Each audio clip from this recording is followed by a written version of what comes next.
Hi ಎಲ್ರಿಗೂ ನಮಸ್ಕಾರ. Welcome back to Mansa's kitchen. ನೀವಿನ್ನೂ ನನ್ನ ಯೂಟ್ಯೂಬ್ ಚಾನಲ್ಗೆ ಸಬ್ಸ್ಕ್ರೈಬ್ ಮಾಡಿಲ್ಲ ಅಂದರೆ ಬೇಗ ಸಬ್ಸ್ಕ್ರೈಬ್ ಮಾಡಿ, ಹಾಗೆ ಪಕ್ಕದಲ್ಲಿರೋ ಬೆಲ್ ಐಕಾನ್ನ ಕ್ಲಿಕ್ ಮಾಡಿ.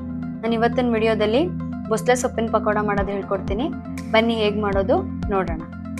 ಬಸಳೆ ಸೊಪ್ಪಿನ ಪಕೋಡ ಮಾಡೋದಕ್ಕೆ ಬೇಕಾಗಿರೋ ಇಂಗ್ರೀಡಿಯೆಂಟ್ಸ್ ಏನೇನೆಂದರೆ, ನಾನು ಇಲ್ಲಿ ಬಸಳೆ ಸೊಪ್ಪು ತೊಗೊಂಡಿದ್ದೀನಿ, ವಾಶ್ ಮಾಡಿ ಈ ರೀತಿ ಕಟ್ ಮಾಡಿ ಇಟ್ಕೊಂಡಿದ್ದೀನಿ. 3 ಮೀಡಿಯಮ್ ಸೈಜ್ ಈರುಳ್ಳಿ ಕಟ್ ಮಾಡಿ ಇಟ್ಕೊಂಡಿದ್ದೀನಿ, ಸ್ವಲ್ಪ ಕರಿಬೇವು, 1 ಗೆಡ್ಡೆ ಬೆಳ್ಳುಳ್ಳಿ ಜಜ್ಜಿಟ್ಕೊಂಡಿದ್ದೀನಿ, ಸ್ವಲ್ಪ ಚಿಲ್ಲಿ ಪೌಡರ್, ಜೀರಿಗೆ, ಉಪ್ಪು, ಫ್ರೈ ಮಾಡೋದಕ್ಕೆ ಸ್ವಲ್ಪ ಎಣ್ಣೆ, ಅಕ್ಕಿ ಹಿಟ್ಟು, ಹಾಗೆ ಸ್ವಲ್ಪ ಕಡಲೆ ಹಿಟ್ಟು. ಬನ್ನಿ ಬಸಳೆ ಸೊಪ್ಪಿನ ಪಕೋಡ ಮಾಡೋದು ಹೇಗೆ ಅಂತ ತೋರಿಸ್ಕೊಡ್ತೀನಿ. ನಾನು ಇಲ್ಲಿ ಒಂದು ಬೌಲ್ ತೊಗೊಂಡಿದ್ದೀನಿ. ಬೌಲ್ಗೆ ಕಟ್ ಮಾಡಿ ಇಟ್ಕೊಂಡಿರೋ ಬಸಳೆ ಸೊಪ್ಪು ಹಾಕೊಳ್ತಾ ಇದ್ದೀನಿ.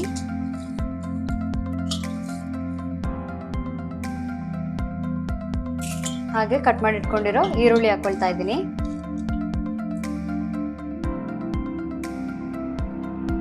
ಸ್ವಲ್ಪ ಕರಿಬೇವು ಹಾಕೊಳ್ತಾ ಇದ್ದೀನಿ. ಜಜ್ಜಿಟ್ಕೊಂಡಿರೋ ಬೆಳ್ಳುಳ್ಳಿ ಹಾಕೊಳ್ತಾ ಇದ್ದೀನಿ. ಹಾಗೆ 2 ಟೇಬಲ್ ಸ್ಪೂನ್ ಚಿಲ್ಲಿ ಪೌಡರ್ ಹಾಕೊಳ್ತಾ ಇದ್ದೀನಿ.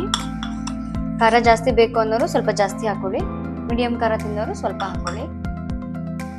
ಹಾಗೆ 1 ಟೇಬಲ್ ಸ್ಪೂನ್ ಜೀರಿಗೆ ಹಾಕೊಳ್ತಾ ಇದ್ದೀನಿ. ಜೀರಿಗೆ ಹಾಕೋದ್ರಿಂದ ತುಂಬಾನೇ ರುಚಿ ಕೊಡುತ್ತೆ, ಹಾಗೆ ಜೀರ್ಣ ಕೂಡ ಸರಿಯಾಗುತ್ತೆ. ರುಚಿಗೆ ತಕ್ಕಷ್ಟು ಉಪ್ಪು ಹಾಕೊಳ್ತಾ ಇದ್ದೀನಿ. ಇದನ್ನ ಈ ರೀತಿ ನಾನು ಕೈಯಲ್ಲೇ ಮಿಕ್ಸ್ ಮಾಡ್ಕೊಳ್ತಾ ಇದ್ದೀನಿ. ಕೈಯಲ್ಲಿ ಮಿಕ್ಸ್ ಮಾಡೋದ್ರಿಂದ ಕ್ಲೀನಾಗಿ ಮಿಕ್ಸ್ ಆಗುತ್ತೆ. ಇದನ್ನ ಈ ರೀತಿ ಕ್ಲೀನಾಗಿ ಮಿಕ್ಸ್ ಮಾಡ್ಕೊಳ್ಳಿ. ಉಪ್ಪು ಖಾರ ಎಲ್ಲ ಕ್ಲೀನಾಗಿ ಬಸಳೆ ಸೊಪ್ಪು ಹಾಗೆ ಈರುಳ್ಳಿಗೆ ಕ್ಲೀನಾಗಿ ಇಟ್ಕೊಳ್ಳುತ್ತೆ.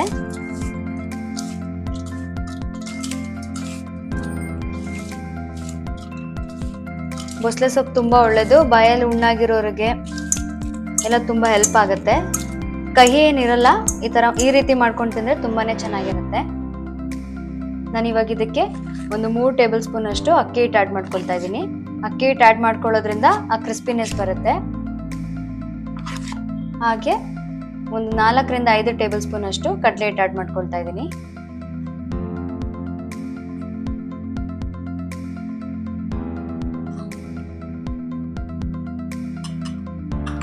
ಇದನ್ನ ಈ ರೀತಿ ಕ್ಲೀನಾಗಿ ಮಿಕ್ಸ್ ಮಾಡ್ಕೊಳ್ಳಿ.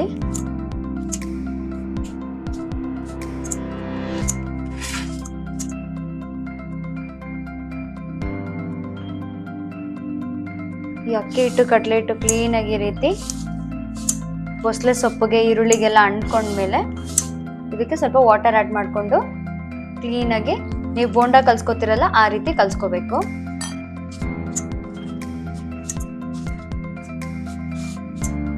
ನೋಡ್ಕೊಳ್ಳಿ, ನಿಮಗೆ ಕನ್ಸಿಸ್ಟೆನ್ಸಿ ಗೊತ್ತಾಗುತ್ತೆ. ಕಡಲೆ ಹಿಟ್ಟು ಏನಾದರೂ ಶಾರ್ಟೇಜ್ ಅನ್ಸಿದ್ರೆ ಇನ್ನು ಸ್ವಲ್ಪ ಕಡಲೆ ಹಿಟ್ಟು ಹಾಕೊಳ್ಳಿ. ನಾನು ಯಾವುದೇ ರೀತಿ ಕಲರ್ ಪೌಡರ್, ಟೇಸ್ಟಿಂಗ್ ಪೌಡರ್ ಎಲ್ಲ ಏನೂ ಹಾಕ್ತಾ ಇಲ್ಲ. ಬರೀ ಕೆಲವೇ ಇಂಗ್ರೀಡಿಯೆಂಟ್ಸಿಂದ ಬಸಳೆ ಸೊಪ್ಪಿನ ಪಕೋಡ ರೆಡಿ ಆಗುತ್ತೆ. ತಿನ್ನೋದಕ್ಕೂ ತುಂಬಾನೇ ರುಚಿಯಾಗಿರುತ್ತೆ. ಮಕ್ಕಳಿಗೆ, ದೊಡ್ಡವ್ರಿಗೆ, ಪ್ರತಿಯೊಬ್ಬರಿಗೂ ಇಷ್ಟ ಆಗುತ್ತೆ. ಇಲ್ಲಿ ನಾನು ಇನ್ನೊಂದು 2 ಟೇಬಲ್ ಸ್ಪೂನ್ ಅಷ್ಟು ಕಡಲೆ ಹಿಟ್ಟು ಆ್ಯಡ್ ಮಾಡ್ಕೊಳ್ತೀನಿ.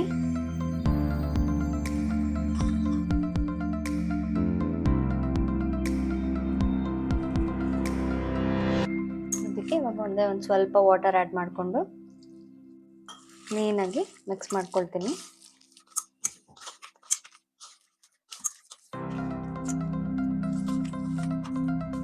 ಈಗ ನೀವು ನೋಡ್ತಿರ್ಬೋದು, ಇದು ಕ್ಲೀನಾಗಿ ಮಿಕ್ಸ್ ಆಗಿದೆ.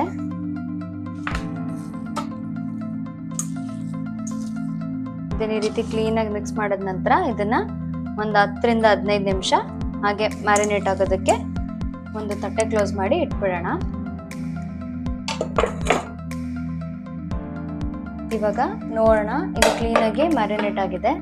ಒಂದು 15 ನಿಮಿಷ ಬಿಟ್ಟಿದ್ದೆ ನಾನು. ನೋಡ್ತಿರ್ಬೋದು ಇವಾಗ ಎಷ್ಟು ಕ್ಲೀನಾಗಿ ಕಾಣಿಸ್ತದೆ ಅಂತ. ಇವಾಗ ಚೆನ್ನಾಗಿ ಮ್ಯಾರಿನೇಟ್ ಆಗಿದೆ. ಇವಾಗ ಆಲ್ರೆಡಿ ಎಣ್ಣೆ ಕೂಡ ಕಾಯಕ್ಕೆ ಇಟ್ಟಿದ್ದೀನಿ. ಎಣ್ಣೆ ಕೂಡ ಕಾದಿದೆ. ಬನ್ನಿ ಪಕೋಡ ಹಾಕೋದು ತೋರಿಸ್ಕೊಡ್ತೀನಿ. ಇವಾಗ ಎಣ್ಣೆ ಕೂಡ ಕ್ಲೀನಾಗಿ ಬಿಸಿ ಆಗಿದೆ. ನಾನಿಲ್ಲಿ ಪಕೋಡ ಹಾಕೋದನ್ನು ತೋರಿಸ್ಕೊಡ್ತೀನಿ. ಈ ಥರ ಉದ್ರಾಗ್ಬಿಡಿ. ಈ ಥರ ಉದ್ರಾಗಿ ಬಿಡೋದ್ರಿಂದ ಪಕೋಡ ಥರನೇ ಅನ್ಸುತ್ತೆ, ಇಲ್ಲಾಂದ್ರೆ ಬೋಂಡ ಥರ ಆಗ್ಬಿಡುತ್ತೆ.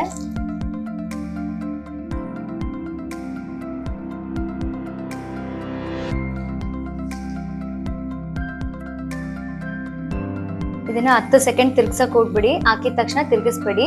ಸ್ವಲ್ಪ ಹೊತ್ತು ಒಂದು 10 ಸೆಕೆಂಡ್ ಹಾಗೆ ಬಿಟ್ಟು ಅದಾದ್ಮೇಲೆ ಈ ತರ ಉಲ್ಟಾ ಮಡ್ಚಾಕೊಳ್ಳಿ. ಇಲ್ಲ ಅಂದ್ರೆ ಕ್ಲೀನ್ ಆಗಿ ಅಂಟ್ಕೊಳ್ಳಲ್ಲ, ಅದು ಎಲ್ಲ ಬಿಚ್ಕೊಂಡ್ಬಿಡುತ್ತೆ. ಈ ರೀತಿ ಕ್ಲೀನ್ ಆಗಿ ಉಲ್ಟಾ ಮಾಡ್ಕೊಳ್ಳಿ. ಇದು ಇವಾಗ ಚೆನ್ನಾಗಿ ಫ್ರೈ ಆಗ್ತಾ ಇದೆ. ಎರಡೂ ಕಡೆ ಈ ರೀತಿ ಒಂದ್ ಸ್ವಲ್ಪ ಹೊತ್ತು ಕ್ಲೀನ್ ಆಗಿ ಫ್ರೈ ಮಾಡ್ಕೊಳ್ಳಿ.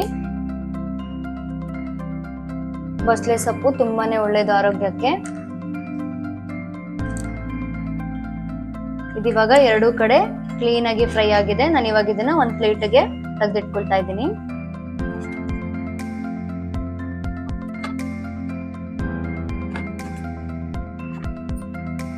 ಬಸಳೆ ಸೊಪ್ಪಿನ ಪಕೋಡ ರೆಡಿ ಆಗಿದೆ. ನಾನು ಇವಾಗ ಇದನ್ನ ಒಂದು ಪ್ಲೇಟಿಗೆ ಸರ್ವ್ ಮಾಡ್ಕೊಳ್ತೀನಿ. ನೀವು ನೋಡ್ತಿರ್ಬೋದು ಎಷ್ಟು ಕ್ರಿಸ್ಪಿಯಾಗಿ ಬಂದಿದೆ ಅಂತ.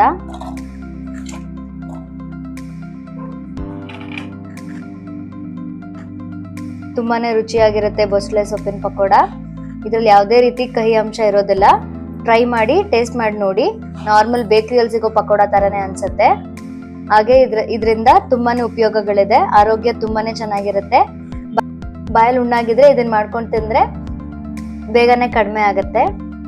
ಹಾಗೆ ಇದರಲ್ಲಿ ವಿಟಮಿನ್, ಕ್ಯಾಲ್ಸಿಯಂ, ಐರನ್ ಕಂಟೆಂಟ್ ಪ್ರತಿಯೊಂದು ಇದೆ.